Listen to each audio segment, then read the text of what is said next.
நேரத்தை வீணடித்துக் கொண்டிருந்தோம், வீணான காரியங்களில் ஈடுபட்டுக் கொண்டிருந்தோம், தேவையற்ற விஷயங்களில் எங்களுடைய ஆற்றலை செலவழித்துக் கொண்டிருந்தோம். அதனால் இந்த நரக படுகொலையிலே வந்து கிடக்கிறோம் என்று நரகவாதிகளுடைய பதிலை அல்லாஹ் குர்ஆன்ல பதிவு செய்றானே. இந்த அச்சம் இன்றைக்கு இஸ்லாமிய இளைஞர்களுடைய உள்ளத்தை தட்டி எழுப்ப வேண்டாம? வீணான காரியங்களிலே தன்னுடைய நேரத்தை வீணடிக்கிறார்களே, மார்க்க தொடர்பு இல்லாமல் போகிறது, தொழுகையினுடைய தொடர்பு இல்லாமல் போகிறது, குர்ஆனுடைய தொடர்பு இல்லாமல் போகிறது.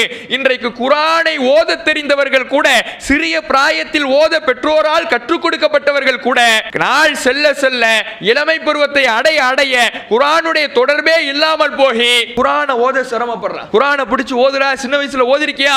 ஓதி இருக்கிறேன், இந்த குர்ஆனை ஓதி காட்டு, முழிக்கிறான். ஏன்? தொடர்பே இல்ல. அவனுடைய தொடர்பு எல்லாம் கேமுக்கு போயிடுச்சு, அவனுடைய தொடர்பு எல்லாம் சினிமாக்கு போயிடுச்சு, பாடலுக்கு போயிடுச்சு, இசைக்கு போயிடுச்சு.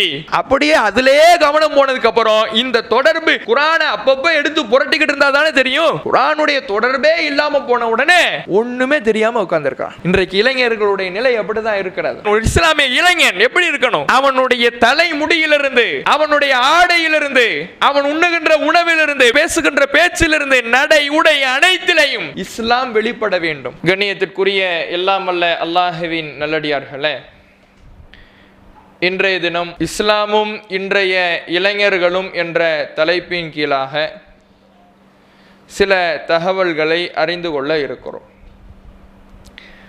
அல்லாஹ் ரப்புல் ஆலமீன் மனித சமுதாயத்தை படைத்து மனிதர்களுக்கு வாழ்விலே பல்வேறு படிநிலைகளை ஏற்படுத்தி வைத்திருக்கிறான்.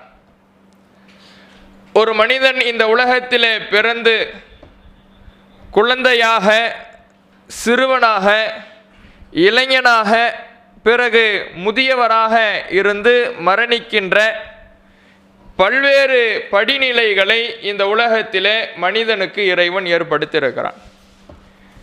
அந்த படிநிலைகளை பற்றி இறைவன் குர்ஆனிலே பேசுகிற பொழுது,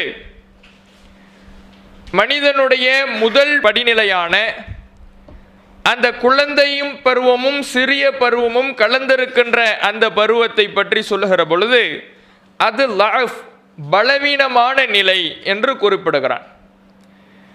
அதற்கு அடுத்து அவனுடைய இறுதி படிநிலையாக இருக்கின்ற முதிய பருவத்தை பற்றி பேசுகிற பொழுதும் லஅஃப், அதுவும் பலவீனமான நிலை என்று சொல்லுகிறான். மனிதன் தன்னுடைய வாழ்வை இந்த உலகத்திலே ஆரம்பிக்கின்ற நிலையும் பலவீனமாக இருக்கிறது. தன்னுடைய வாழ்வை முடிக்கின்ற அவனுடைய இறுதி காலமும் முதுமை பருவமும் பலவீனமான நிலையாக இருக்கிறது. இதற்கு இடைப்பட்ட இளமை பருவம் தான் குவத்தன், அதுதான் பலமான பருவமாக இருக்கிறது என்று இறைவன் தன்னுடைய திருமறை குர்ஆனிலே பேசுகிறான். இதேபோல் இந்த கருத்திலே பல்வேறு இடங்களில் இறைவன் குர்ஆனிலே நமக்கு தெரியப்படுத்துகிறான். குர்ஆனிலே இளமை பருவத்தை பற்றி இறைவன் பேசுகிற பொழுதெல்லாம் அங்கே இறைவன் பயன்படுத்துகின்ற வார்த்தை, இளமை பருவத்தை நமக்கு அறிமுகம் செய்கின்ற அந்த நிலை என்பது லம்மா பலக அசுத்தஹு, அவன் தன்னுடைய கடினமான நிலையை அடைகிற பொழுது என்று சொல்லுகிறான். இளமை பருவம் என்பது ஒரு ஆற்றல் மிகுந்த பருவம், பலம் பொருந்திய பருவம். சிறிய பிராயமும் குழந்தை பிராயமும் பலவீனமான நிலை, பெற்றோரை சார்ந்திருக்கின்ற நிலை, அடுத்தவரின் உதவி இல்லாமல் எதையும் செய்ய முடியாத நிலை. பெற்றோருடைய உதவியினால் தான் இவன் சாப்பிட முடியும், பெற்றோருடைய உதவியினால் தான் இவன் தன்னுடைய தேவைகளை நிறைவேற்றிக் கொள்ள முடியும், தன்னுடைய உடையை உடுத்திக் கொள்ள முடியும். இப்படி எல்லா விதத்திலையும் பெற்றோரை சார்ந்திருக்கின்ற பருவமாக குழந்தை பருவம் இருக்கின்ற காரணத்தினால் அந்த குழந்தை பருவம் என்பது ஒரு பலவீனமான நிலை.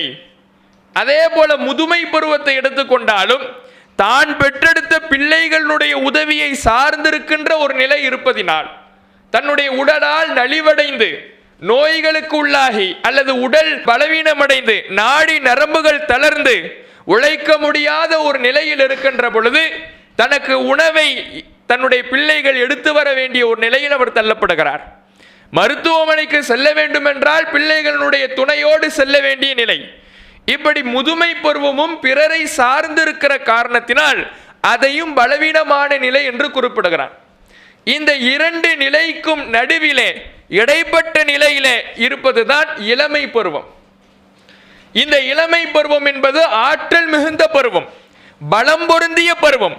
இன்றைக்கு உலகமே ஒத்துக்கொள்ளுகிற ஒரு விஷயம், எந்த நாட்டில் இளைஞர்கள் அதிகமாக இருக்கிறார்களோ அந்த நாடு முன்னேற்ற பாதையில் செல்லும்.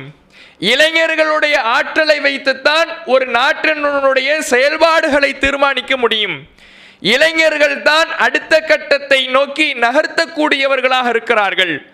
இப்படி இளமையினுடைய ஆற்றலை நம்பித்தான் உலகமே செயல்பட்டு கொண்டிருக்கிறது. அப்ப இந்த இளமை பருவம் என்பது ஒரு பலம் பொருந்திய, எதற்கும் துணிந்த, மன தைரியம் மிகுந்த, பலமான, உடலளவிலும் சரி மனதளவிலும் சரி பலம் பொருந்திய ஒரு பருவமாக இருக்கிறது. இத்தகைய இளமை பருவத்தில் நம்முடைய இஸ்லாத்தை நாம் எப்படி வடிவமைத்துக் கொள்ள வேண்டும்? அல்லாஹ் ரப்பல் ஆலமீன் இத பலமான பருவம் என்று நமக்கு சொல்லுகிறான் என்றால் அதற்கு கூடுதல் பொறுப்பும் கூடுதல் முக்கியத்துவமும் இருக்கிறது என்பதை நாம் உணரணும்.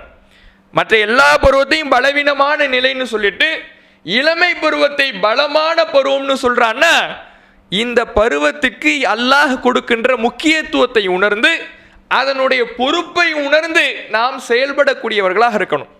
அது எப்படி செயல்படுவது? நமக்கு இந்த இளமை பருவத்தினால் என்ன பயன் இருக்கிறது? மறுமையில் எவ்வளவு பெரிய அந்தஸ்து உயர்வு இருக்கிறது?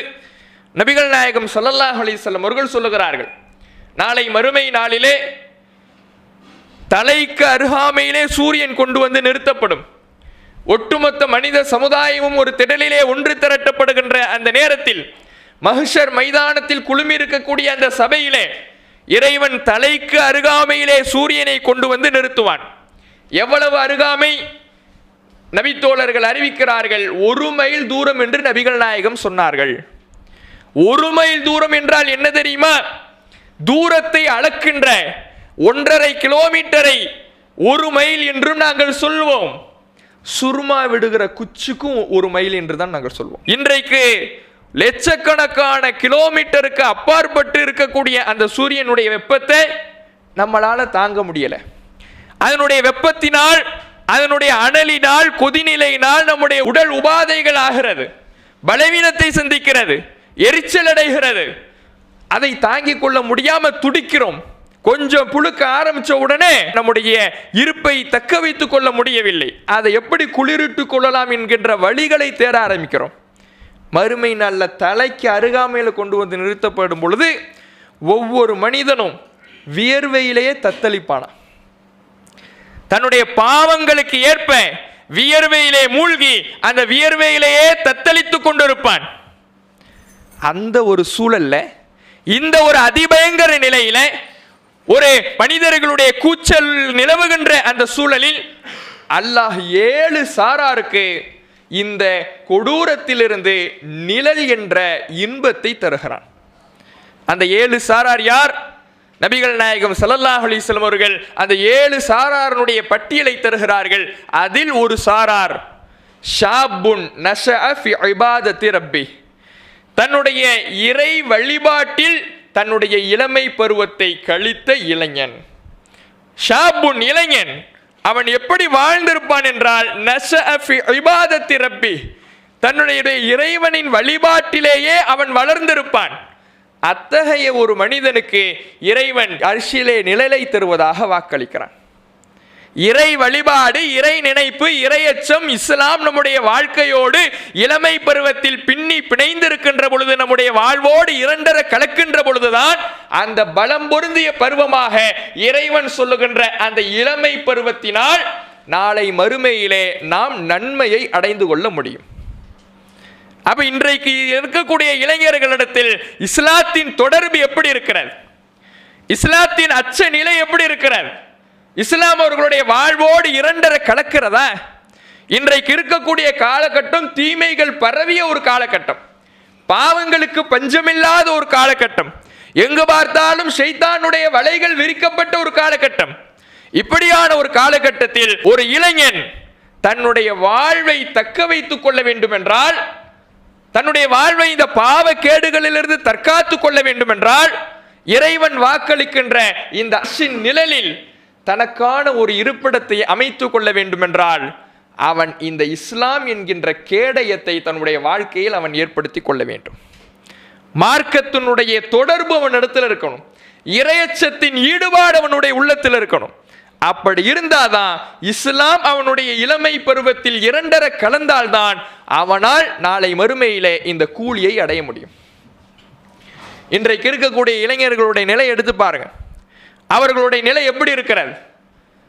இன்றைக்கு இருக்கக்கூடிய இளைஞர்களிடத்தில் இந்த உலகத்தில் நிலவுகின்ற பாவங்கள், தவறுகள், ஆசாபாசங்கள், ஷைத்தான் விரிக்கின்ற வலைகள், அதிலே தங்களுடைய இளமையின் சக்தியை எல்லாம் பலத்தை எல்லாம் செலவழித்து அதிலே விழக்கூடியவர்களாக இருக்கிறாங்க.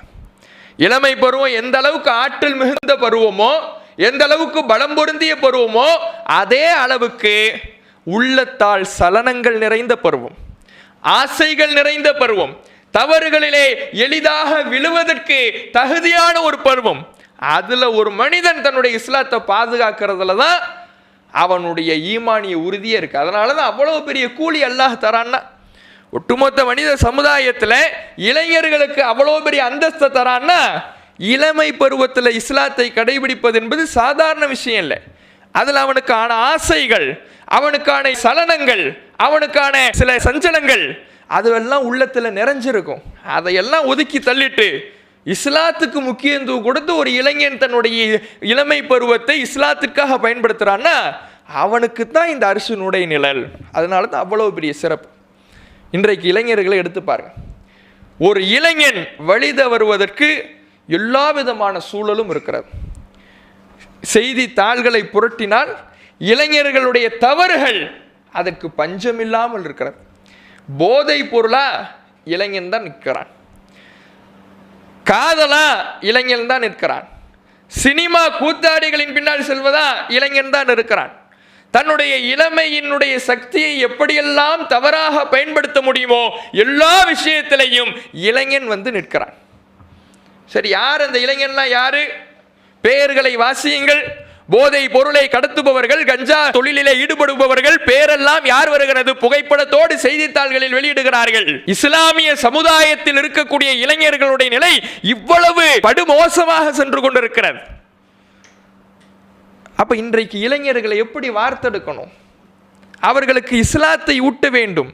இஸ்லாத்தினுடைய அடிப்படை விஷயங்களை, இறையச்சத்தை அவர்களுடைய உள்ளத்தில் வளர்த்து கொள்ளணும். சர்வ சாதாரணமாக வழி தவறி விடுகிறார்கள். ஒரு செல்போன் இருந்தா போதும், இஸ்லாத்தினுடைய தொடர்பு இல்லை, இறை வழிபாடு இல்லை, தொழுகை இல்லை. அந்த தொழுகைக்கு வருவதற்கு பதிலாக செல்போன்ல உட்கார்ந்து இருக்கிறான், தன்னுடைய நேரத்தை செலவழிக்கிறான், ஃபேஸ்புக்கில் உட்கார்றான், இன்ஸ்டாகிராம்ல செலவழிக்கிறான், கேம்ல செலவழிக்கிறான். செலவழித்து 1 மணி நேரம் கழிது, 2 மணி நேரம் கழிது, 3 மணி நேரம் கழிது தன்னுடைய உலக படிப்பை விடுகிறான், மார்க்க தொடர்பை விட்டு விடுகிறான். எந்த தொடர்பும் இல்லாமல், எந்த பிரயோஜனமும் இல்லாமல் நேரத்தை முழுமையாக வீணடித்துக் கொண்டிருப்பவனாக இருக்கிறான். நபிகள் நாயகம் ஸல்லல்லாஹு அலைஹி வஸல்லம் அவர்கள் சில இளைஞர்களை உருவாக்குனாங்க. அல்லாஹ்வுடைய தூதர் அவர்களுடைய காலத்தில் வாழ்ந்த சஹாபாக்கள் ஏராளமான பேர் இளமை பருவத்தில் இருக்கக்கூடியவர்களாக இருந்தாங்க. அந்த சஹாபாக்களை நபிகள் நாயகம் ஸல்லல்லாஹு அலைஹி வஸல்லம் அவர்கள் எப்படியான ஒரு வார்ப்பாக வார்த்தெடுத்திருந்தாங்க? அல்லாஹ்வுடைய தூதர் அவர்களிடத்தில் உதவியாளராக ரபியா பின் கஅப் ரலியல்லாஹு அன்ஹு அவர்கள் இருக்கிறார். அவருடைய வயதை பார்த்தோம்னா டீனேஜ், மனது அதிகம் அலைவாகின்ற ஒரு நிலை, பக்குவங்கள் அதிகம் கிடைக்காத, அனுபவங்கள் அதிகம் இல்லாத ஒரு பருவம், டீனேஜ் பருவம். அந்த பருவத்தை சார்ந்தவராக அவருக்கு ஒரு 15 வயது 16 வயது இருக்கும். இளமை பருவத்தினுடைய ஆற்றல் அதிகமாக இருக்கக்கூடிய ஒரு பருவத்தில் இருக்கிறார். ரசூலுல்லாஹ்வுக்கு உதவியாளராக இருக்கிறார். அவர் வேலை செய்வதை பார்த்துவிட்டு அல்லாஹ்வுடைய தூதரவர்களை அதிகமாக நேசிக்கிறார். எந்த அளவுக்கு நேசிக்கிறார்னா, ரசூலுல்லாஹ் தூங்க போயிட்டா கூட திடீர்னு முழிப்பு அவங்களுக்கு ஒரு தேவை இருக்குமோ அப்படின்னு சொல்லி ரசூலுல்லாஹ்வுடைய வீட்டு வாசல்லையே படுத்துறார். ரசூலுல்லாஹ் முழிச்சு பார்த்து ஏதாவது தேவைன்னு ஆளை தேடிட்டா அந்த தேட்டத்துக்கு கூட ரசூலுல்லாஹ் விட்டுறக்கூடாது. அவ்வளவு அல்லாஹ்வுடைய தூதரை நேசிக்கிறார். அவர் ஓடி ஆடி வேலை செய்வதை பார்த்து நபிகள் நாயகம் ஸல்லல்லாஹு அலைஹி வஸல்லம் அவர்கள் ஒரு நாள் கேட்கிறாங்க, சல் யா ரபிஆ, ரபியாவே எதுனாலும் கேளுங்க, உங்களுக்கு என்ன வேணும் கேளுங்க. அவர் சொல்லுகிறார், அல்லாஹ்வுடைய தூதரே நான் யோசிச்சு சொல்றேங்கிறார். கேட்கக்கூடியது ஒரு நாட்டை ஆளக்கூடிய ஆட்சியாளர் நபிகளார். நபிகள் நாயகம் ஸல்லல்லாஹு அலைஹி வஸல்லம் அவர்கள் இவரிடத்தில் இதைத்தான் நீ கேட்க வேண்டும், மார்க்க விஷயமாக கேட்க வேண்டும், மறுமை விஷயமாக கேட்க வேண்டும், எந்த ஆப்ஷன்லாம் கொடுக்கல, என்னன்னாலும் கேளுங்கிறாங்க. அவர் என்ன சொல்றாருன்னா, நான் நிதானமா யோசிச்சு சொல்றேங்கிறார். போயிடுறார் வீட்டுக்கு போயிட்டு யோசிக்கிறார். நம்மிடத்தில் கேட்டது யார்? நபிகள் நாயகம் ஸல்லல்லாஹு அலைஹி வஸல்லம் அவர்கள். அவர்களிடத்தில் நான் உலக ரீதியான தேவைகளையும் கேட்கலாம். ஆனால் இந்த துன்யா என்பது, இந்த உலக வாழ்க்கை என்பது முடியக்கூடியது, அழியக்கூடியது. இன்ன துன்யா ஸாயிலா முன்கத்திர், அது அழியக்கூடியது, அது முடியக்கூடியது. ஆனால் என்னிடத்தில் கேட்டது நபிகள் நாயகம் ஸல்லல்லாஹு அலைஹி வஸல்லம் அவர்கள். அவர்கள் எனக்கு மறுமையை வழிகாட்ட வந்தவர்கள், மறுமைக்கு வழிநடத்த வந்தவர்கள். அவர்களிடத்தில் இந்த உலக விஷயமா எதையுமே கேட்க போறதில்லை. அதை கேட்டு எனக்கு கிடைச்சி அது என்கிட்ட நிரந்தரமா இருக்க போறதும் கிடையாது, அழிய போகுது. அதனால நான் அல்லாஹுடைய தூதர் அவர்கள்ட்ட மறுமை தொடர்பாக, சுவனம் தொடர்பாக கேட்போம் அப்படின்னு அவர் அளவுல அன்னைக்கு நைட்டு உட்கார்ந்து யோசிச்சு முடிவு பண்றார். ரசூலுல்லாஹ்ட்ட போறார். அடுத்த நாள் நபிகள் நாயகம் ஸல்லல்லாஹு அலைஹி வஸல்லம் அவர்கள் கேட்கிறார்கள், ரபியாவே நீ என்ன யோசிச்சிட்டியா அப்படிங்கிறாங்க. அல்லாஹ்வுடைய தூதரை யோசிச்சிட்டேன். சரி, உனக்கு என்ன வேணும்? எனக்கு சொர்க்கம் வேணுங்கிறார். சொர்க்கம் வேணுமா? உனக்கு யாராவது இதை கேட்க சொல்லி கொடுத்தாங்களாங்கிறாங்க ரசூலுல்லாஹ். அல்லாஹுடைய தூதர் அவர்கள் அவர்கிட்ட என்ன கேட்குறாங்கன்னா, இப்படி உன்கிட்ட கேட்க சொல்லி யாராவது சொல்லி கொடுத்தாங்களா? ஏன்? கேட்கப்பட்டவர் ரபியா என்பவர் ஒரு இளைஞர். இவர் இப்படி சொன்ன உடனே உன்கிட்ட இப்படி கேட்க சொல்லி யாராவது சொல்லி கொடுத்தாங்களா? இல்லை, யாரும் சொல்லி கொடுக்கல. அப்போ ஏன் சொர்க்கம் வேணும்னு கேட்டேன்? நான் உன்கிட்ட மறுமை தொடர்பாக தரேன்னு சொல்லவே இல்லையே, எதை வேணாலும் கேளுன்னு தானே சொன்னேன். நீ காசை கேட்டிருக்கலாம், வாகனத்தை கேட்டிருக்கலாம், வீடு கேட்டிருக்கலாம், பொருளை கேட்டிருக்கலாம், என்னன்னாலும் நீ கேட்டிருக்கலாம்ல. அப்போ சொர்க்கம் வேணும்னு இந்த இளமை பருவத்தில் நீ கேட்குறீங்கன்னா யாராவது கேட்க சொன்னாங்களா? இல்லை அல்லாஹ்வுடைய தூதரே, நான் யோசித்தேன். இந்த உலகம் அழியக்கூடியது என்பது என்னுடைய மனதில் ஆழமாக பதிந்து விட்டது. அதற்காக ஒரு பொருளை கேட்டு நான் அந்த கோரிக்கையை, நீங்கள் கொடுத்த இந்த வாய்ப்பை வீணடிக்க விரும்பவில்லை. எனக்கு சுவனம் கிடைத்தால் போதும். அப்போ நபிகள் நாயகம் ஸல்லல்லாஹு அலைஹி வஸல்லம் அவர்கள் சொல்கிறாங்க, அமைதியாக கொஞ்ச நேரம் இருக்கிறாங்க ரசூலுல்லாஹ். இருந்துட்டு, அப்படின்னா நீ அதிகமாக தொழுகையில் ஃபஇன்னி பி கஸ்ரத்தி சுஜூத், அதிகமாக சுஜூது செய்து அதிகமாக தொழுகையில் ஈடுபடு, நான் உனக்காக இறைவனிடம் பரிந்துரை செய்கிறேன். எவ்வளவு பெரிய அந்த இளமையை எப்படி கழிக்கிறார் பாருங்க. இறை வழிபாட்டில் கலைக்கக்கூடிய இளைஞராக இருக்கிறார். இன்றைக்கு இது மாதிரி ஒரு பெற்றோர், ஒரு தகப்பனார் உனக்கு என்ன வேணும்னு கேட்கட்டுமே. எனக்கு குர்ஆன் வேணும், எனக்கு நான் மார்க்கத்தை கற்றுக்கணும், எனக்கு ஹதீஸ் நூல் வேணும். எத்தனை இளைஞன் கேட்பான்? கேட்ட தகப்பனாரே சிரிப்பார். என்ன குர்ஆன் வேணுமா? என்னடா அதிசயமா இருக்கு அப்படிம்பார். அந்த அளவுக்கு தான் இன்னைக்கு இஸ்லாமிய தொடர்பு குடும்பங்களிலும் இருக்கிறது. அப்போ இன்றைக்கு ஒரு கோரிக்கையை ஒரு தகப்பனார் வச்சா கூட, எனக்கு டியூக் பைக் வேணும், எனக்கு ஆப்பிள் ஐஃபோன் வேணும், அதெல்லாம் எனக்கு வேணும்னு கேட்பா. அப்போ இன்றைய இளைஞர்களுடைய தேவைகள், அவர்களுடைய ஆசைகள் எல்லாம் இந்த உலக ரீதியாக, உலகத்திற்காக இருந்து கொண்டிருக்கிறது. ஆனால் இந்த ரபியா பின் கஅப் ரலியல்லாஹு அன்ஹு அவர்கள் இளைஞர், டீனேஜ் பருவத்தில் உள்ளவராக இருக்கிறார். அத்தகைய ரபியா ரலியல்லாஹு அன்ஹு அவர்கள் அல்லாஹுடைய தூதர் அவர்கள் நீ இதை கேளு அதை கேளுன்னு கோரிக்கை வைக்காம கேட்ட பொழுது கூட உலகத்தை முன்னிறுத்தாமல் மறுமையை முன்னிறுத்தி இறை வழிபாட்டிலே தன்னுடைய இளமையை கழிக்கிறார். இன்றைய இளைஞர்கள் இப்படி மாறணும். நபிகள் நாயகம் ஸல்லல்லாஹு அலைஹி வஸல்லம் அவர்கள் உருவாக்கிய இளைய சமுதாயமாக மாற வேண்டும். இறை வழிபாட்டிலே அதிகம் ஆர்வம் கொள்பவர்களாக இருக்கணும். இன்றைக்கான அப்படி பார்க்கிறோமா? பாங்கு சொல்லப்படுகிறது, தொழுகைக்காக அழைப்பு கொடுக்கப்படுகிறது. அந்த நேரத்தில் ஒரு குரூப்பா சேர்ந்து உட்கார்ந்துக்கிறான். பப்ஜி கேம் எடுக்கிற போனை எடுக்கிறாரு, கேம் எடுக்கிறான். எடுத்து அந்த பப்ஜியோ அல்லது என்ன கேமோ அதுலயே குரூப்பா சேர்ந்து உட்கார்ந்து விளையாடுறான். 1 மணி நேரம் முடியுது, 2 மணி நேரம் முடியுது, 3 மணி நேரம் முடியுது. எவ்வளவு நேரம் முடிந்தாலும் இவனுக்கு போரே அடிக்காம விளையாண்டுகிட்டே இருக்கிறான். தொழுகையினுடைய நேரம் போய்கிட்டே இருக்குது. தொழுகையினுடைய நேரம் கடந்து விடுகிறது, அடுத்த தொழுகை நேரம் வருகிறது, அப்போதும் விளையாடி கொண்டிருக்கிறான். ஆனால் இந்த மார்க்கத்தினுடைய அச்சம், பாங்கு கேட்கப்பட்டவுடன் தொழுகைக்கு செல்ல வேண்டும் என்கின்ற ஆசை, மறுமையிலே இறைவனுடைய கூலியை பெற்றுக்கொள்ள வேண்டும் என்கின்ற அந்த நிலை அவனுக்கு வரவே இல்லை. இன்றைய இளைஞர்கள் அப்படித்தானே பார்க்கிறோம். கேம்ல மூழ்கக்கூடியவர்களாக, கேம்ல எந்த அளவுக்குன்னா, இளைஞர்கள் அப்படிங்கிறவங்க ஒரு சின்ன பையன் கேம் விளையாடுறது இல்லை, ஒரு சின்ன பருவனா இருக்கிறான், ஸ்கூல் படிக்கிறான், கேம் விளையாடுறான் அப்படின்னு மட்டும் இல்லை, அப்படி விளையாண்டவன் பழகுறான், காலேஜ் போறான், கேம் விளையாடுறான், கல்யாணம் முடியுது, கேம் விளையாடுறான், அவனுக்கு ஒரு புள்ள பழக்குது, கேம் விளையாண்டுக்கிட்டு இருக்கிறான். அப்ப இன்றைக்கு இந்த கேம்ல மூழ்கி தன்னுடைய நேரத்தை அழிக்கிறாங்களே, இதற்குத்தான் இறைவன் இளமை என்கின்ற ஆற்றலை கொடுத்தானா? பலம் பொருந்திய பருவம் என்று இளமை பருவத்தை அல்லாஹ் ரப்புல் ஆலமீன் ஒரு அமானிதமாக கொடுத்திருக்கின்ற பொழுது அதை இறை வழிபாட்டிலே கழித்தால் தான் அர்ஷினுடைய நிழல் கிடைக்கும் என்று இறைவனும் இறை தூதர் நபிகள் நாயகம் ஸல்லல்லாஹு அலைஹி வஸல்லம் அவர்களும் வாக்களித்திருக்கும் பொழுது அதற்காக அந்த ஆற்றலை செலவழிக்காமல் வீணானதில் எப்படி கழிச்சா அல்லாஹ் கூப்பிட்டு சொர்க்கத்தை கொடுத்துடுவானா? வீணான நேரத்தை கழிச்சா என்ன ஆகும்?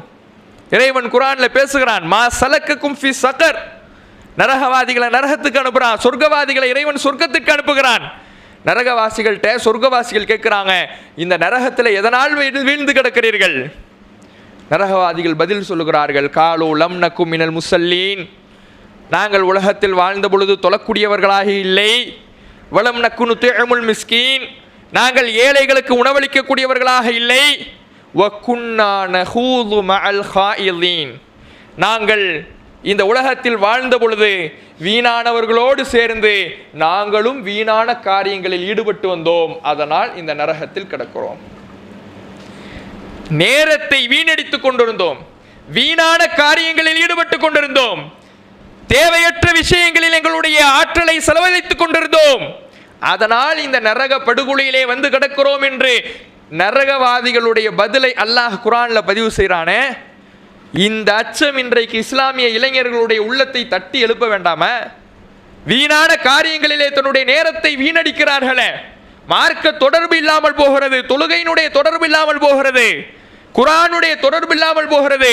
இன்றைக்கு குர்ஆனை ஓத தெரிந்தவர்கள் கூட, சிறிய பிராயத்தில் ஓத பெற்றோரால் கற்றுக் கொடுக்கப்பட்டவர்கள் கூட, நாள் செல்ல செல்ல இளமை பருவத்தை அடைய அடைய குர்ஆனுடைய தொடர்பே இல்லாமல் போகி குர்ஆனை ஓத சிரமப்படுறான்.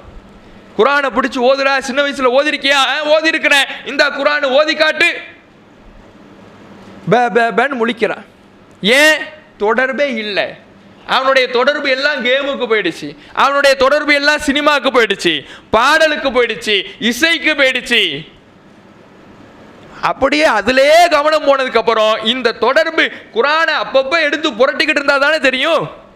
குர்ஆனுடைய தொடர்பே இல்லாமல் போன உடனே ஒண்ணுமே தெரியாம உட்கார்ந்துருக்கான். இன்றைக்கு இளைஞர்களுடைய நிலை அப்படிதான் இருக்கிறது. ஒரு இஸ்லாமிய இளைஞன் எப்படி இருக்கணும்? அவனுடைய தலைமுடியிலிருந்து, அவனுடைய ஆடையிலிருந்து, அவன் உண்ணுகின்ற உணவிலிருந்து, பேசுகின்ற பேச்சிலிருந்து, நடை உடை அனைத்திலையும் இஸ்லாம் வெளிப்பட வேண்டும்.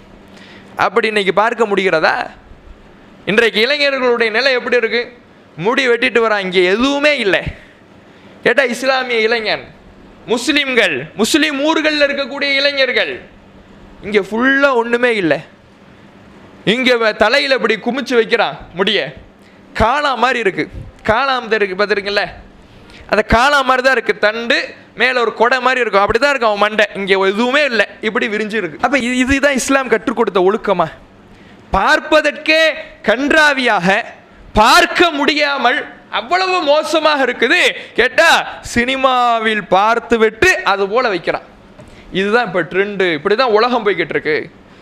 உலகம் போகட்டும், நாம இஸ்லாமியர்களாக இருக்கின்ற பொழுது இஸ்லாத்தை கடைபிடிக்க வேண்டாமா? இஸ்லாம் சொல்லுகின்ற ஒழுக்கத்தை பேண வேண்டாமா?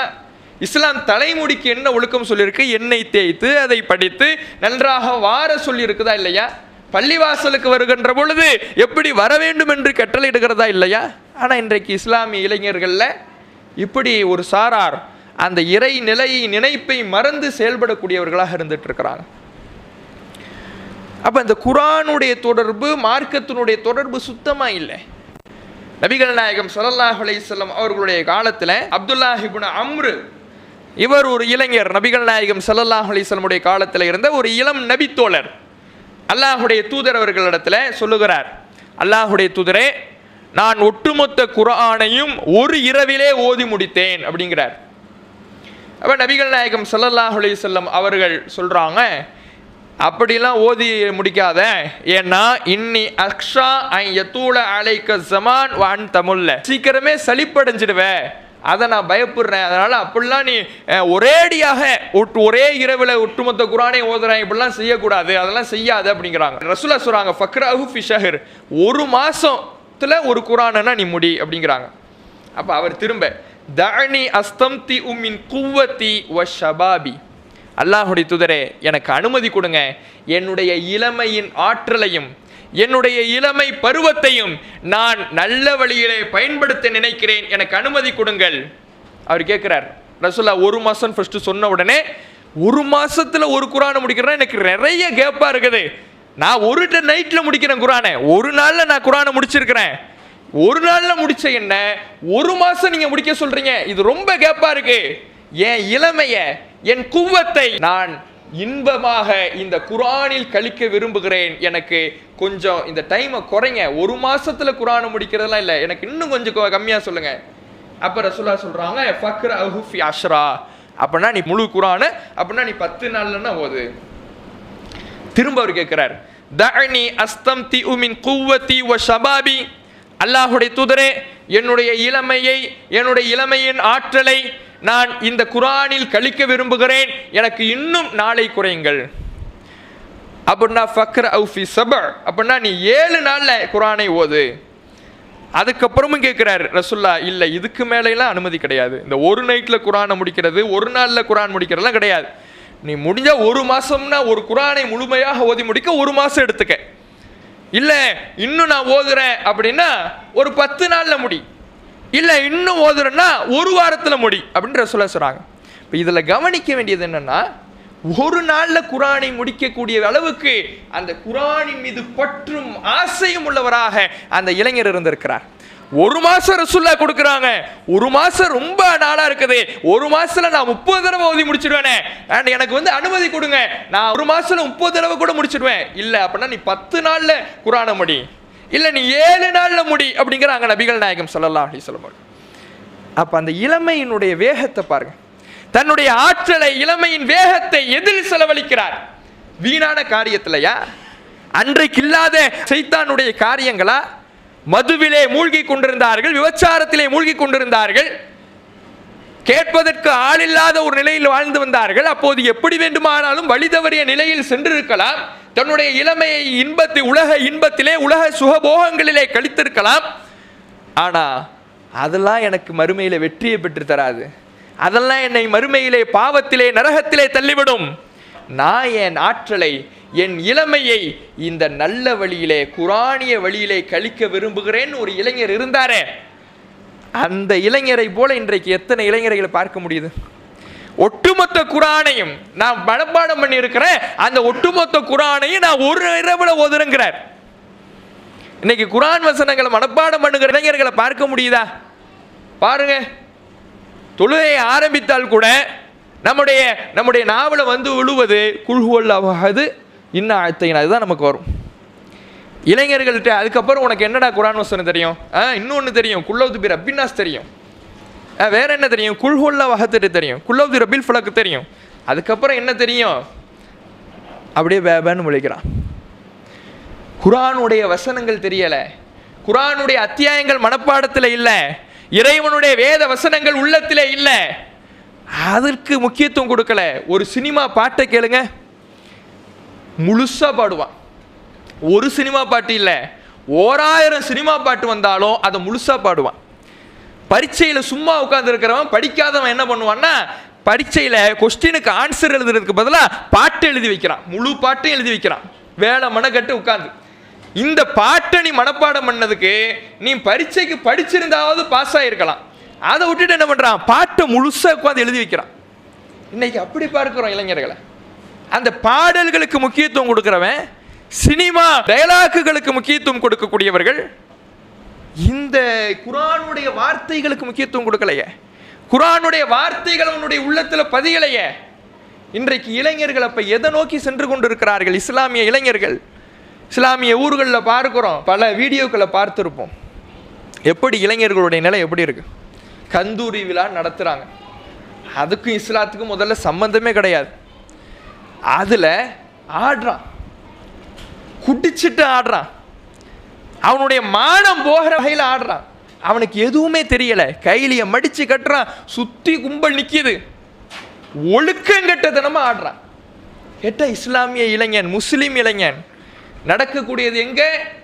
முஸ்லீம் ஊர்களில், முஸ்லிம்கள் பெருவாரியாக கூடிய ஊர்களில் கந்தூரி விழாக்கள் என்கின்ற பெயரிலே ஒழுக்கம் கெட்ட வகையில் ஆடுகிறான், பாடுகிறான், ஓடுகிறான். இப்படி தன்னுடைய செயலை ஒரு அருவருக்கத்தக்க வகையில் அமைத்துக் கொள்கிறான். எங்க இஸ்லாம் இருக்குது? இதுல எத்தனை இஸ்லாமியர்கள், அந்த இஸ்லாமிய ஜமாத்தார்கள் இந்த இளைஞர்களை நல்வழிப்படுத்த வேண்டும் என்பதற்காக முயற்சி செய்கிறார்கள். சிந்திச்சு பாருங்க. அப்ப இன்றைக்கு இந்த இளைஞர்களுடைய வாழ்க்கையில இந்த இஸ்லாம் என்பது மிகப்பெரிய அளவில் குறைந்து இருக்கிறது. தன்னுடைய ஆற்றலை எல்லாம் இந்த உலக விஷயத்துல தான், தவறுல தான், ஷைத்தானால் பின்னப்பட்ட வலைகளில் தான் வீணடித்துக் கொண்டு இருக்கிறான். அல்லாஹுடைய தூதர்களுடைய காலத்தில் ஹாரிசா என்கின்ற ஒரு இளைஞர், நபிகள் நாயகம் ஸல்லல்லாஹு அலைஹி வஸல்லம் காலத்தில் நடந்த இந்த பத்ரு போர், இந்த பத்ரு போர்ல இந்த ஹாரிசா ரலியல்லாஹு அன்ஹு அவர்கள் இளம் நபி தோழர் போய் கலந்துக்கிறார், கொல்லப்பட்டு விடுகிறார். தாயார் ரசூலுல்லாஹ்ட்ட ஓடி ஓடி வராங்க, அல்லாஹுடைய தூதரே, என்னுடைய மகன் கான குத்தில யௌம பத்ரின் அஸாபஹு ஸஹமுன் குரப், எதிரிகளுடைய அம்புகளிலிருந்து ஒரு அம்பு எங்கோ இருந்து பாய்ந்து வந்து என்னுடைய மகனை குத்தி அவன் பத்ரு போரிலே கொல்லப்பட்டு விட்டான்.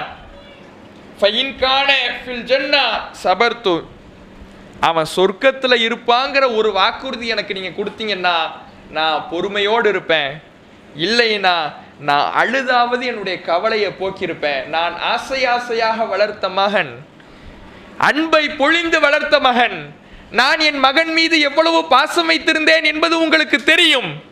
அத்தகைய எனது மகன் கொல்லப்பட்டு விட்டார், அவன் எங்க இருப்பான்? அவனுக்கு சொர்க்கம் கிடைக்குமா அப்படிங்கிறாங்க தாயார். நபிகள் நாயகம் ஸல்லல்லாஹு அலைஹி வஸல்லம் அவர்கள் சொல்கிறார்கள், யா உம்ம ஹாரிசா, ஹாரிசாவுடைய தாயே, இன்னஹா ஜினானுன் ஃபில் ஜன்னா, சொர்க்கத்திலே பல படித்தரங்கள் இருக்கிறது, உன்னுடைய மகன் உயர்ந்த சொர்க்கமான ஜன்னத்துல் ஃபிர்தௌஸ் என்கின்ற சொர்க்கத்தை அடைந்து விட்டான் என்று நபிகள் நாயகம் ஸல்லல்லாஹு அலைஹி வஸல்லம் அவர்கள் சொன்ன உடனே சந்தோஷத்தோடு அந்த தாயார் விடைபெறுகிறார். சிந்திச்சு பாருங்க, ஒரு தாயார் தன்னுடைய பிள்ளையை எப்படி வளர்த்திருக்கிறாங்க. அந்த பிள்ளை, அந்த இளைஞர், இளம் நபி தோழர் தன்னுடைய ஆற்றலை இஸ்லாத்திற்காக எப்படி செலவழித்திருக்கிறார். போரில் பங்கெடுக்கிறாரு, எதிரிகளால் கொல்லப்படுகிறார், சுவனத்திலே மிகப்பெரிய அந்தஸ்து அடைகிறார். அப்போ அந்த இளமையினுடைய ஆற்றல் எங்கே செலவழிக்கப்படுது? பாவத்திலையா, அசிங்கத்திலையா, ஆபாசத்திலையா, மதுவிலையா? நபிகள் நாயகம் ஸல்லல்லாஹு அலைஹி வஸல்லம் அவர்களுக்காக செலவழிக்கப்பட்டது, இஸ்லாத்திற்காக செலவழிக்கப்பட்டது, ஈமானுக்காக செலவழிக்கப்பட்டது. அதனால் சொர்க்கத்தை அடைந்தார். ஆனால் இன்றைய இளைஞர்கள் போருக்கு போறதில்லை, அதற்கு அனுமதியும் இல்லை, தொழுகைக்கு வர மாட்டேங்கிறான், குரானை எழுத்துக்கூட்டி ஓத தெரியல, குரானை ஓத மாட்டேங்கிறான், இஸ்லாத்தினுடைய தொடர்போ அது கற்றுத்தருகின்ற ஒழுக்கமோ அவனிடத்தில் பார்க்க முடிகிறதில்லை. அப்போ அந்த இளைஞர்களுடைய நிலையே மிக கவலைக்குரிய ஒரு நிலையாக சென்று கொண்டிருக்கிறது. இஸ்லாத்தை கடைபிடிக்கிறதுக்கு இன்னைக்கு யோசிக்கிறான். ஒரு திருமணம் என்றால் நபிகள் நாயகம் ஸல்லல்லாஹு அலைஹி வஸல்லம் அவர்கள் எப்படி அந்த திருமணத்தை காட்டி தந்தார்கள், வழிமுறையை சொல்லி தந்தார்கள். எளிமையாக முடிக்க சொன்னாங்க. பெண் வீட்டிலிருந்து நீ எதுவும் வாங்கக்கூடாது, நீ தான் பொண்ணுக்கு மகர் கொடுக்கணும்னாங்க. உன் கல்யாணத்தை எளிமையாக நடத்தினாதான் உனக்கு பரக்கத்து கிடைக்கும்னாங்க. மார்க்கம் பற்றுள்ள பெண்ணை நீ தேர்ந்தெடு என்றார்கள். இப்படியாக திருமணத்துக்காக நபிகள் நாயகம் ஸல்லல்லாஹு அலைஹி வஸல்லம் அவர்கள் சொல்லிக் கொடுத்த ஒழுக்க நெறிகள் ஒரு புறம் இருக்க, இவன் நடத்துகிற திருமணத்தை எல்லாம் பாருங்க. இன்றைக்கு சமீபத்தில் தொடர்ச்சியாக நிறைய திருமண வீடியோக்களை பார்த்துருப்போம். எல்லாம் இஸ்லாமியர்களுடைய திருமணம், இஸ்லாமிய இளைஞர்களுடைய திருமணம். அந்த திருமணம்லாம் எப்படி நடக்குதுன்னா டான்ஸோடு நடக்குது.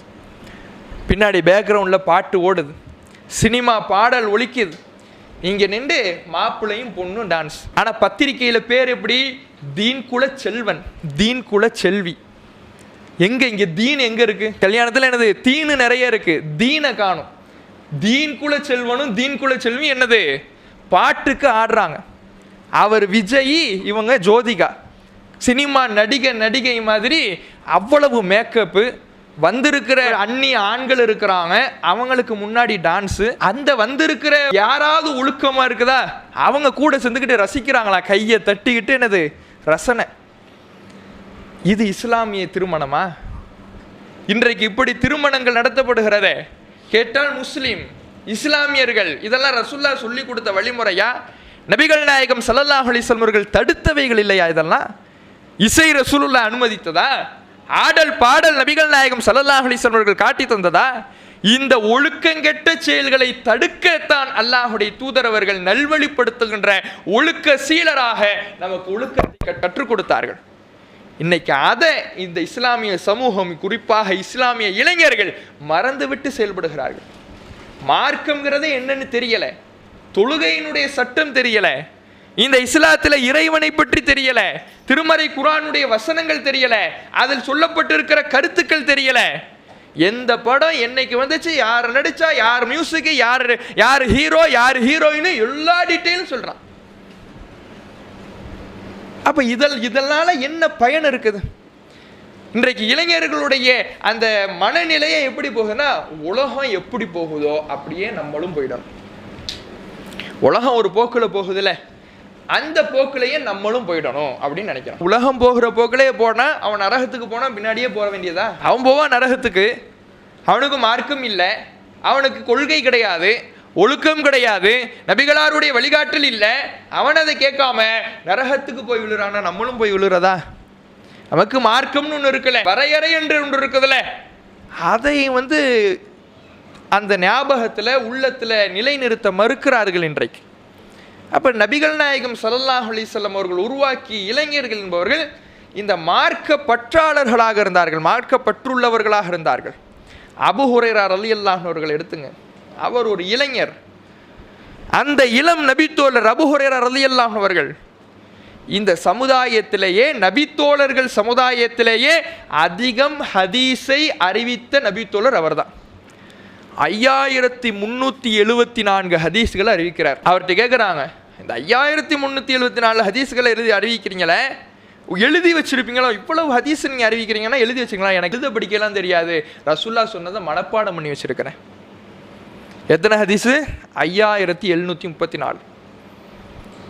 அப்போ இவ்வளவு ஹதீஸ் அறிவிக்கும் பொழுது பின்னாடி வந்தவங்களாம் சில குறை சொல்கிறாங்க. இல்லை, இவர் மட்டும் நிறைய அறிவிக்கிறாரே, அபூ ஹுரைரா மட்டும் புது புது செய்தியாக அறிவிக்கிறாரே, ஏதாவது விட்டு அடிப்பாரோ, இவர் பொய்யா இதை சொல்கிறாரோ அப்படின்னு பேசிக்கிறாங்க. இது அபூ ஹுரைரா ரலியல்லாஹு அன்ஹுடைய காதில் வந்து விழுகிறது. அப்போது ஒரு தன்னிலை விளக்கம் கொடுக்கிறார், கண்ணீர் வடிக்கக்கூடிய வார்த்தைகள். நான் இவ்வளவு ஹதீஸுகளை எப்படி அறிவிக்கிறேன் தெரியுமா? ஏன்னா இவர் பின்னாடி இஸ்லாத்துக்கு வந்தவர் தான். இவர் இஸ்லாத்துக்கு வந்தது நபிகள் நாயகம் ஸல்லல்லாஹு அலைஹி வஸல்லம் அவர்களோடு நட்பு கிடைத்ததெல்லாம் பின்னாடி, ரொம்ப அல்லாஹுடைய தூதரவர்களுடைய மரணத்திற்கும் அவருக்கும் ரொம்ப குறுகிய காலம்தான். அந்த குறுகிய காலத்தில் இவ்வளவு ஹதீஸ்களை தெரிஞ்சுக்கிட்டார். அப்படியான ஒரு விமர்சனம் வைக்கப்பட்ட உடனே அவர் தன்னிலை விளக்கம் கொடுக்கிறார். நாங்கள் ரசூல்லாவோடு இருந்தோம், திண்ணை தோழராக நான் இருந்தேன். நான் அல்லாஹுடைய தூதர் அவர்களுடைய செய்திகளை ஏன் இவ்வளவு அறிவிக்கிறேன், இவ்வளவு தெரிஞ்சு வச்சிருக்கிறேன்னா, ரசூல்லாவோடையே நான் ரசூல்லாவோட காலத்தில் இருந்தேன். நபிகள் நாயகம் ஸல்லல்லாஹு அலைஹி வஸல்லம் அவர்கள் உயிரோடு இருக்கும் பொழுது அவர்களையே நான் பற்றி பிடித்திருந்தேன். இது எப்படி பற்றி பிடிச்சிருந்தேன்னா, என்னுடைய வயிறு நிரம்பினா மட்டும் போதும், எனக்கு இந்த உலகத்தில் வேறு எந்த ஆசையும் தேவையில்லை. என் வயிற்று பசி போனால் போதும், அது நிரம்பிட்டா போதும், வேற எதுவும் எனக்கு தேவையில்லை. நபிகள் நாயகம் ஸல்லல்லாஹு அலைஹி வஸல்லம் அவர்களையே நான் பற்றி பிடித்திருந்தேன். இதனால் நான் சந்தித்த நிலை என்ன தெரியுமா? சில நேரம் உணவு கிடைக்கும், சில நேரம் உணவு கிடைக்காது. உணவு கிடைக்காத சூழ்நிலையில் எனக்கு பசியினுடைய மயக்கம் அப்படியே தள்ளும். நடந்த அந்த மயக்கத்தோடு நடந்து செல்வேன். சென்று ஒரு கட்டத்தில் மயக்கம் போட்டு அப்படியே கீழே விழுந்துடுவேன். சில கிராமவாசிகள் என்னை மயக்கம் அடித்து நான் தலை கீழாக குப்புற கிடக்கின்ற பொழுது என்னை கடந்து போவாங்க. என் கழுத்தில் ஏறி காலை வச்சு மிதிச்சுலாம் போவாங்க. கீழே நான் ஒருத்தன் கிடக்குறங்கிறதே தெரியாத அளவுக்கு மிதிச்சுலாம் போவாங்க. மிதிச்சு போகிறவங்க என்ன சொல்லிட்டு போவாங்க தெரியுமா? யாரா பைத்தியக்காரன், யார் அந்த பைத்தியக்காரன் இங்கே வந்து கிடக்கிறான் நடு ரோட்டில், இப்படி வந்து பேசுவாங்க. ஆனால் மாபி மினல் ஜுனூன், எனக்கு பைத்தியம் இல்லை, மாபி இல்லல் ஜூ, எனக்கு பசியை தவிர வேறு ஒன்றும் கிடையாது. பசி தான். ஏன் பசி ஏற்பட்டுச்சு? ரசுல்லாவோடு இருக்கணும், மார்க்கத்தை கற்றுக்கணும், நிறைய குரானை கற்றுக்கணும், நிறைய ஹதீஸை கற்றுக்கணுங்கிறதுக்காகத்தான் நான் பசியோடு வாழ்ந்தேன், பட்டினியோடு கழித்தேன், அதனால் மயக்கம் அடித்து கீழே விழுந்தேன். ஒரு இளைஞருடைய வாக்குமூலத்தை பாருங்க. தன்னுடைய ஆசாபாசங்களை ஒதுக்கி வைக்கிறார், தன்னுடைய இந்த உலக விஷயங்களை ஒதுக்கி வைக்கிறார், தன்னுடைய இளமையில் தோன்றக்கூடிய மனதின் ஊசலாட்டங்களுக்கு இடம் கொடுக்கவில்லை, இந்த உலகத்தின் இன்பத்திலே தன்னுடைய வாழ்க்கையை கழிக்க வேண்டும் என்பதிலே முயற்சிக்கவில்லை, பாவங்களிலே தன்னுடைய இளமையின் ஆற்றலை செலவழிக்க நினைக்கவில்லை. என்னுடைய இளமையின் ஆற்றலை நபிகள் நாயகத்திற்காக, அவர்களுடைய செய்திகளுக்காக நான் கழிக்கிறேன். 5374 ஹதீஸ்கள். நான் சாதாரணமா இன்னைக்கு ஹதீஸ்கள் நமக்கு தெரியுமா? குரான் தெரிகிறதே நமக்கு என்னது பெரிய விஷயம். குரானுடைய சூறாவே 4 சூறா, அதிகபட்சம் 5 சூறா, இதான் நமக்கு தெரியுது. அதை தாண்டி நமக்கு ஒன்றும் தெரிகிறது கிடையாது. ஆனால் அவர் ஹதீஸை மனப்பாடம் பண்ணார். துவா நமக்கு தெரியுதா? ஹதீஸுகளை விடுங்க, துவாக்கள், நபிகள் நாயகம் ஸல்லல்லாஹு அலைஹி வஸல்லம் அவர்கள் சொல்லி கொடுத்த துவாக்கள், எத்தனை துவாக்களை மனப்பாடம் பண்ணியிருக்கிறோம். அல்லாஹுடைய தூதரவர்கள் அற்புதமான பல துவாக்களை சொல்லி கொடுத்துருந்தாங்க. பாவ மன்னிப்பை நாம் அடைந்து கொள்வதிலே தலையாய துவாவை எல்லாம் சொல்லி கொடுத்தார்கள். அதுவெல்லாம் இன்றைக்கு தெரிகிறதா? அதற்கு முக்கியத்துவம் கொடுக்கறதில்லை, அது மனப்பாடம் பண்ணுவதில்லை. தன்னுடைய இந்த ஒட்டுமொத்த நேரத்தையும் வீணான விஷயத்தில் தான் கழிக்கிறான். இதனால் என்ன ஆகுது? தூக்கத்தை தொலைக்கிறான், செல்ஃபோன்லேயே டெய்லி நேரத்தை ஒதுக்குறான். அவனுடைய நேரம் முழுக்க எதில் போகுதுன்னா செல்ஃபோன்லேயே போகுது. நோன்றா இப்படியே வச்சு பார்த்துக்கிட்டே இருக்கிறான். நேரம் ஆகுது, இரவு ஆகுது, இரவு 12 தாண்டுது, 1 ஆகுது, அதை பார்த்துக்கிட்டே இருக்கிறான். அதில் பார்த்த செய்தியை அவன் தேய்ச்சி ஸ்க்ரோல் பண்ணி அடுத்து அவன் பார்த்த செய்தியை திரும்ப வர ஆரம்பிக்குது. அப்போதும் பார்த்துக்கிட்டு இருக்கான். அப்போ அந்த நேரத்தில் குரானை படிக்கலாம்ல, ஹதீஸை படிக்கலாம்ல, துவாவை மனப்பாடம் பண்ணலாம்ல. அதுக்கு முக்கியத்துவம் கொடுக்கப்படுவதே கிடையாது. இளம் ஆண்கள் இப்படி இருக்கிறாங்கன்னா இளம் பெண்களுடைய நிலையம் அப்படிதான் இருக்கு. நபிகள் நாயகம் ஸல்லல்லாஹு அலைஹி வஸல்லம் காலத்தில் இளம் பெண்கள் எப்படியான மார்க்க தியாகிகளாக இருந்தாங்க. உம்மு குல்சூம் ரலியல்லாஹு அன்ஹா அவர்கள், அதாவது முஹாஜிரின்கள் ஹிஜ்ரத் செய்து வருகிற பொழுது அந்த மக்கத்து முஷ்ரிக்கீன்கள் ஒரு நிபந்தனையை போட்டாங்கன்னு. அதாவது மக்காவிலிருந்து யாராவது இஸ்லாத்தை ஏற்று மதீனாவுக்கு வந்தால் நீங்கள் வச்சுக்க கூடாது, அவங்க வந்தால் கூட நீங்கள் திரும்ப எங்கள்கிட்டே கொடுத்துடணும் அப்படின்னு ஒரு பாதகமான, இஸ்லாமியர்களை நசுக்கக்கூடிய ஒரு நிபந்தனை போட்டாங்களே. அந்த நிபந்தனை அமுலில் இருக்கும் பொழுதே எதிரிகளுடைய ஒடுக்குமுறையினால், எதிரிகளுடைய அடக்குமுறையினால் மக்காவிலே இஸ்லாத்தை ஏற்ற உம்மு குல்சூம் ரலியல்லாஹு அன்ஹா அவர்கள், நபிகள் நாயகம் ஸல்லல்லாஹு அலைஹி வஸல்லம் அவர்கள் மதீனாவில் இருக்கிறார்கள், தன்னுடைய மார்க்கத்தை காத்துக்கொள்வதற்காக, தன்னுடைய ஈமானை காத்துக்கொள்வதற்காக, தன்னுடைய வழிபாட்டை நிலைநாட்டுவதற்காக இந்த மக்காவிலே இருந்தால் நம்மை ஒடுக்கி அடக்குமுறைக்கு உள்ளாக்கி நம்முடைய ஈமானை பறிப்பதற்கான எல்லா விதமான முயற்சிகளிலேயும் இந்த இணைவிப்பாளர்கள் ஈடுபடுகிறார்கள் என்பதற்காக தன்னந்தனியாக ஒரு பெண், எல்லாரும் ஹிஜ்ரத் செஞ்சு போறாங்க, ரசூல்லா போயிட்டாங்க, அபூபக்கர் போயிட்டார், உமர் போயிட்டார், பெரும் நபித்தோழர்கள் போயிட்டாங்க. இந்த பெண் இவ்வளவு நிபந்தனைகள், இக்கட்டு, நெருக்கடி இருக்கின்ற பொழுது உம்மு குல்சூம் ரலியல்லாஹு அன்ஹா அவர்கள், ஒரு இளம்பெண், தன்னந்தனியாக ஹிஜ்ரத் செய்து அல்லாஹுடைய தூதர் அவர்களை வந்து அடைகிறார்கள். அப்போது அல்லாஹ் ஒரு வசனத்தை அருளுகிறான், அந்த நிபந்தனை எல்லாம் போகட்டும், நம்பிக்கை கொண்ட பெண்கள் உங்களிடத்தில், இதா ஜாஅக்கல் முஃமினாத்து முஹாஜிராத், நம்பிக்கை கொண்ட பெண்கள் உங்களிடத்தில் ஹிஜ்ரத் செய்தவர்களாக வந்தால் அவர்களை நீங்கள் திருப்ப அனுப்பி விடாதீர்கள் என்ற வசனத்தை இந்த உம்மு குல்சூம் ரலியல்லாஹு அன்ஹா அவர்கள் விஷயத்தில் அல்லாஹ் அருளுகிறான். இப்போ எவ்வளோ பெரிய தியாகம்னு பாருங்க. இளம் பெண், அவ்வளவு அடக்குமுறை, அவ்வளவு ஒடுக்குமுறை, இஸ்லாத்தை வெளிப்படுத்தினால், ஈமானை வெளிப்படுத்தினால், தான் ஒரு முஸ்லீம் என்று அறிமுகப்படுத்தினால் எதிரிகளால் நசுக்கப்படுகிற நிலை, தன்னந்தனியாக மன தைரியத்தோடு ஈமானுக்காக, இஸ்லாத்தை பாதுகாப்பதற்காக என் இறைவனை, என் ரப்பை நான் நிம்மதியாக வழிபட வேண்டும், இங்க தொழ முடியல, என்னுடைய வழிபாடு செய்ய முடியல, அல்லாஹ்விடத்தில் கையேந்தி பிரார்த்திக்க முடியல, நான் மதீனாவுக்கு போனால், ரசூலுல்லாஹ்விடத்தில் போனால் இந்த வழிபாடுகளை எல்லாம் நிம்மதியாக என்னால் என்னுடைய இஸ்லாத்தை நிலைநாட்ட முடியும்னு தன்னந்தனியாக ஹிஜ்ரத் செஞ்சு போனாங்க. இஸ்லாம் அந்த இளம் பெண்களிடத்தில் இருந்தது. உம்மு சுலைம் ரலியல்லாஹு அன்ஹா அவர்கள், கணவர் கொல்லப்பட்டுட்டாரு, போர்ல கொல்லப்பட்டு விட்டார். பச்சில குழந்தையை கையிலே சுமந்தவராக உம்மு சுலைம் ரலியல்லாஹு அன்ஹா அவர்கள் நிற்கதியாக நிற்கிறார். யாரின் ஆதரவும் இல்லை. அந்த நேரத்தில் அபூ தல்ஹா ரலியல்லாஹு அன்ஹு அவர்கள் வந்து பெண் கேட்கிறார், நான் உங்களை திருமணம் முடிச்சுக்கிறேன் அப்படின்னு.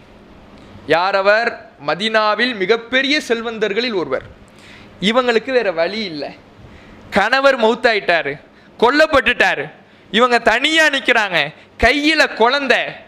இந்த நிலையில ஒரு ஆதரவு தேடி வருகிற பொழுது, சரி அவர் யாரு? செல்வந்தர், பணம் கொளிக்கிறது, மதீனாவின் செல்வந்தர்களில் மிக முக்கியமானவர், இது எல்லாம் இருக்குது. ஆனா அவர்கிட்ட மார்க்கம் இல்லை, இஸ்லாத்துக்கு அவர் வரல. அவர்கிட்ட இஸ்லாம் இருந்தா என்ன, இல்லைன்னா என்ன, காசு பணம் இருக்குதுல்ல, நம்மள்ட்ட ஒன்றும் இல்லையே, நம்மளை யாரு பார்த்துப்பா, உடனே போயிடல. அவங்க சொல்றாங்க, நீங்க இணை வைக்கக்கூடியவராக இருக்கிறீங்க, நான் ஒரு முஸ்லிமான பெண்ணாக இருக்கிறேன், உங்களை திருமணம் முடிப்பது எனக்கு ஆகுமானது கிடையாது. அதனால் நீங்க இஸ்லாத்தை தழுவினீர்கள் என்றால் நான் உங்களை திருமணம் முடித்துக் கொள்ளுகிறேன் அப்படிங்கிறாங்க. அதற்கு பிறகு அவர் இஸ்லாத்துக்கு வராரு. அதற்கு இவர் இருவரும் திருமணம் செய்து கொள்ளுகிறார்கள். இந்த இளம்பெண் காட்டிய இந்த உறுதிப்பாடு, செல்வத்தை பார்த்துட்டு பின்னாடி போகல, இஸ்லாம் வேணும்னு நின்னாங்களே, அந்த உறுதிப்பாடு அந்த குடும்பம் முழுக்க, அந்த குடும்பத்தின் இறுதி காலம் வரை வெளிப்படுகிறது. அவ்வளவு அற்புதமான ஒரு பெண்மணி இஸ்லாத்துக்காக நின்னாங்க. இன்னைக்கு பெண்கள் அப்படி பார்க்க முடியுதா? இன்னைக்கு இளம்பெண்களுடைய நிலை எப்படி? ஃபோனு தான். ஃபோனில் எப்படி? ஒருத்தர் கேட்குறாரு, எனக்கு ஒரு பொண்ணு பாருங்கன்னு இருக்காரு. அப்படியா? பொண்ணு எப்படி பார்க்கணும், என்ன படிச்சிருக்கணும்? இல்லை, பொண்ணு அந்த படிப்புலாம் நமக்கு நம்ம ஒன்றும் எதிர்பார்க்கல, கொஞ்சம் குனிஞ்சத்தில் நிம்மறாமல் இருந்தால் போதும் அப்படிங்கிறார். அப்படியா? சரி, ஒன்றும் பிரச்சனை இல்லை, பார்த்துடுவோம் அப்படின்னு சொல்லிட்டு கூட்டிகிட்டு போயிட்டார். கூட்டிகிட்டு போனால் பொண்ணு வீட்டுக்கு போயிட்டாரு. பொண்ணை போய் பார்க்குறாங்க. பொண்ணை பார்த்தா பொண்ணு குனிஞ்சத்தில் நிம்மறாமல் தான் இருக்குது. என்னடா குனிஞ்சத்தில் நிம்மறாமல் இருக்குன்னா, உனக்கு எப்படி என்ன பொண்ணு வேணும்? குனிஞ்சத்தில் நிம்மறாமல் தானே வேணும். அந்த பொண்ணு கையில் ஒரு ஃபோனை கொடுக்குறாங்க, குனிஞ்சத்தில் நிம்மறாமல் என்னது அப்படியே இருக்குது. இப்படி தான் இருக்குது இன்றைய இளம்பெண்களுடைய நிலையம். Phone phone phone. இதனால் எவ்வளோ பெரிய ஒழுக்க கேடுகள் இந்த சமுதாயத்தில் நிலவுது. மார்க்கத்தை இழக்கின்ற நிலை ஏற்படுது. ஃபோனில் மூழ்கி மூழ்கி மூழ்கி தவறான பழக்க வழக்கங்கள் ஏற்பட்டு இஸ்லாத்தை இழந்து, மார்க்கத்தை மறந்து, பெற்றோரை மறந்து, தன்னுடைய ஈமானை இழந்து குஃப்ரை நோக்கி செல்லக்கூடிய எத்தனை பெண்களை பார்க்கிறோம், முஸ்லிம் பெண்களை. அப்ப எங்க போகுது இஸ்லாம்? இஸ்லாம் மறக்கடிக்கப்பட்டால் இந்த ஒழுக்கத்தினுடைய கதவுகள் திறக்கப்பட்டு ஒழுக்க கேட்டை நோக்கி சென்றால் அது ஒழுக்க கேட்டோடு மட்டும் நிக்கல, மார்க்கத்தை இல்லாம ஆக்குது, குஃபுருக்கு போய் தள்ளுது. இந்த நிலை தான் இன்றைக்கு இருக்குது. இதெல்லாம் போய் சொல்லுங்க. இன்னைக்கு இருக்கக்கூடிய இளைஞன்ட்ட, தொலைவாடா, ஏண்டா இப்படி இருக்கிற, ஒழுங்கா மார்க்கத்தை பேணு, அல்லாஹுக்கு பயந்து நட அப்படின்னு போய் சொல்லுங்க. என்ன பூமர் மாதிரி பேசுறீங்கப்பா? என்ன சொல்றான்? பூமர்னு ஒரு பேர் வச்சிருக்கிறான். என்னடா பூமர்னு கேட்டா அட்வைஸ் பண்ணா பூமரா, இப்படி ஒரு பேர் என்ன பண்ணிருக்கிறான் இன்னைக்கு வச்சிருக்கிறான். அப்ப இது அட்வைஸ் பண்றதும் பிடிக்க மாட்டேங்குது. அவனும் ஒரு சரி அட்வைஸ் பண்றது பிடிக்கலன்னா நீ ஒழுங்காவது நடக்கணும்னாடா, இல்ல ஒழுங்காவும் நடக்க மாட்டேன். இப்படி இன்றைக்கு இளைஞர்களுடைய நிலை இருக்குது. அப்ப அது அவர்களுடைய சரி செய்வதற்கான வழி என்ன? அவங்க எப்படியாக அவர்களை நல்வழிக்கு கொண்டு வருவது? அதுக்கு மிக முக்கியமாக பெற்றோர்களுடைய கையில தான் அந்த இளைஞர்களுக்கு இஸ்லாத்தை ஊட்டுவது இருக்கிறது. சிறிய பிராயத்திலே போதிக்கணும். இன்னைக்கு பாருங்க, ஒரு பெற்றோர் குழந்தையை எப்படி வார்த்தெடுக்கிறாங்கன்னு பாருங்க. சாப்பாடு ஊட்டுறாங்க. நம்ம சின்ன பிள்ளைலாம் எப்படின்னா, சாப்பாடுனா வேடிக்கை காட்டி, அப்படி காட்டி கொஞ்சம் படாக்கு காட்டி வெளியே கூட்டு வந்து இப்படி சாப்பாடு ஊட்டுவாங்க. இன்னைக்கு எப்படி சாப்பாடு விடுறது? பிள்ளைய அப்படியே கீழே உட்கார, இவங்களும் உட்காந்துக்கிறாங்க, பிள்ளையும் உட்கார வச்சிடுறாங்க. புள்ள சாப்பாடுக்கு தான் இந்த கையில் ஃபோனு, யூடியூபோ வச்சு அது அப்படியே அப்படியே உட்காந்துக்குது. அதுக்கு எந்த உணர்வும் இல்லை. இதை பார்த்துக்கிட்டு அப்படியேன்னு உட்காந்துருக்கு. சாப்பாடு மட்டும் வாயில் போயிட்டு இருக்கு. அதுக்கு என்ன சாப்பிட்றோம்னு தெரியலை, என்ன குடிக்கிறோங்கிறதும் தெரியலை. செல்ஃபோனே பார்த்துட்டு உட்காந்துருக்கு. இதனால் என்ன ஏற்படுதுன்னு பாருங்கள். இந்த செல்ஃபோன்லேயே பழக்கப்பட்ட குழந்தைகள் பேசுவதற்கு, சில குழந்தைகள் பேசுவதற்கு நாளாகுது. ஏன்? பேச்சு தொடர்பே இல்லையே. பெற்றோரோடு பேச்சு தொடர்பு இல்லை, வயதானவர்களோடு பேச்சு தொடர்பு இல்லை. அந்த பேச்சு தொடர்பு இல்லாமல் பேசுவதற்கு அதிக நாள் பிடிக்கிறது. அந்த குழந்தை அந்த செல்ஃபோன்லேயே இருந்து நாளைக்கு என்ன பண்ணுது? அதுக்கப்புறம் அந்த செல்ஃபோனை நீங்கள் எடுத்து வைக்கலைன்னா சாப்பிட மாட்டேன்னு அடம் பிடிக்குது, அலறி கத்துது, சாப்பிட மாட்டேங்குது, ஒன்றும் குடிக்க மாட்டேங்குது. அவ்வளவு ஒரு அடமெண்ட்டாக அது மாறி விடுகிறது. ஏன்னா இந்த போதைக்கு அது பழகி விடுகிறது. செல்ஃபோனுங்கிற ஒரு போதைக்கு பழகின உடனே நீங்கள் ஃபோனை கொடுக்காம சாப்பாடு ஊட்டி பார்த்தீங்கன்னா அதை சாப்பிடவும் செய்யாது, குடிக்கவும் செய்யாது. அவ்வளவு அடமெண்ட்டாக மாறி விடுகிறது. அதுக்கப்புறம் என் பெற்றோர் பேசுவாங்க. எப்படி பேசுவாங்க தெரியுமா? இனிமே பிறக்க போகிற பிள்ளைகளாம் செல்ஃபோனு பயன்படுத்துறதை கற்றுக்கிட்டே பிறக்கும் போல. கற்றுக் கொடுக்குறதுலாம் இவங்க கற்றுக் கொடுத்துட்டு நல்லா செல்ஃபோன்லாம் ஒரு 2 வயசு 3 வயசு ஆன உடனே அவனாக ஸ்வைப் பண்ண ஆரம்பிப்பான், அவனாக யூடியூபுக்கு போவான். அந்த பிள்ளையே யூடியூபுக்கு போய் ரைம்ஸோ அல்லது ஏதோ ஒன்றை வைக்கும். இதை பார்த்துட்டு பெற்றோருக்கு பெருமை. என்ன பெருமை? இனிமே பிறக்க போகிற பிள்ளைலாம் செல்ஃபோனை கற்றுக்கிட்டே பிறக்கும் போல. கற்றுக் கொடு, அவனாக கற்றுக்கிட்டு போகிறதா? நீ கற்றுக் கொடுத்துட்டு அவன் கண்ணு முன்னாடி எல்லாத்தையும் வச்சு நீ யூஸ் பண்ணிவிட்டு கற்றுக்கிட்டே பிறக்குன்னு பேச்சு வேறு இன்னைக்கு. அப்போ இப்படி வளர்த்தால் அந்த குழந்தை வளர வளர வளர அதில் இருக்கக்கூடிய ஒழுக்கக்கேடுகளை தான் கற்றுக்கும். அந்த செல்ஃபோன் என்பது அவர்களுக்கு ஒரு பருவத்திற்கு பிறகு அவர்களுக்கு தேவை ஏற்பட்டால் கொடுத்தால் போதும். நான் ரைம்ஸு தானே காட்டினேன், ரைம்ஸுன்னு தான் நீங்கள் போடுவீங்க. அதுக்கு அடுத்து வரக்கூடியது அந்த ரைம்ஸ் தன்னால் முடியும். நமக்கு என்ன வேலை? பக்கத்துலேயே உட்காந்துருக்கிற வேலை. இந்த குழந்தை பக்கத்தில் உட்காரக்கூடாதுங்கிறதுக்காகத்தான் செல்ஃபோனே நீங்கள் கொடுத்தீங்க. இந்த குழந்தை பக்கத்தில் நம்ம உட்காரக்கூடாதுங்கிறதுக்காகத்தான் செல்ஃபோனே கொடுத்துட்டீங்க. அந்த ரைம்ஸு முடிஞ்சிட்டு அதுக்கு அடுத்து தன்னால் ஒரு பாட்டு ஓப்பன் ஆகும், சினிமா ஓப்பன் ஆகும். அப்படியே பார்த்து பார்த்து அந்த ஒழுக்கக்கேடுகளை எல்லாம் அந்த குழந்தை அந்த சிறிய பிராயத்திலேயே அந்த பிஞ்சு மனதில் நஞ்சை விதைப்பதை போல அந்த குழந்தையினுடைய நிலை மாறிவிடுகிறது.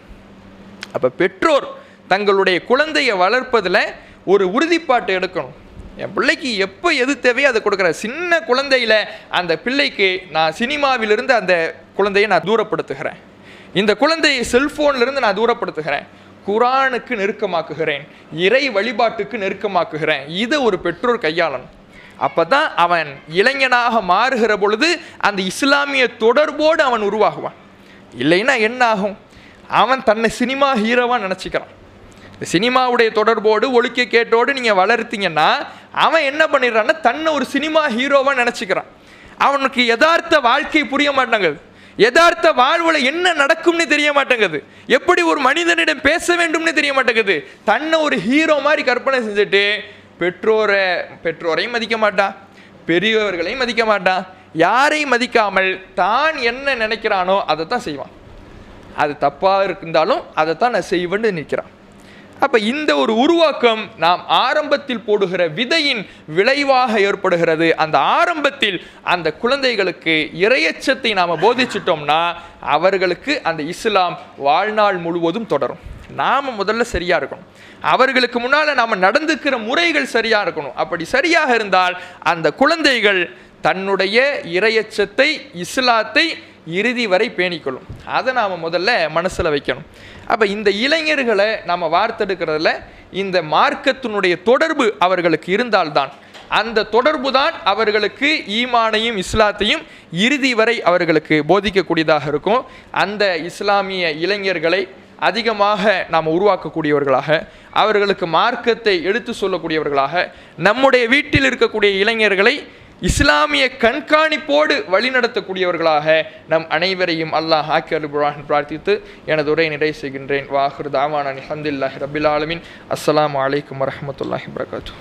இஸ்லாம் மற்றும் சமுதாய செய்திகளை அறிந்து கொள்ள தமிழ்நாடு தௌஹீத் ஜமாஅத் யூடியூப் பக்கத்தை உடனடியாக சப்ஸ்கிரைப் செய்து கொள்ளுங்கள். மேலும் பெல் பட்டனையும் கிளிக் செய்து கொள்ளுங்கள்.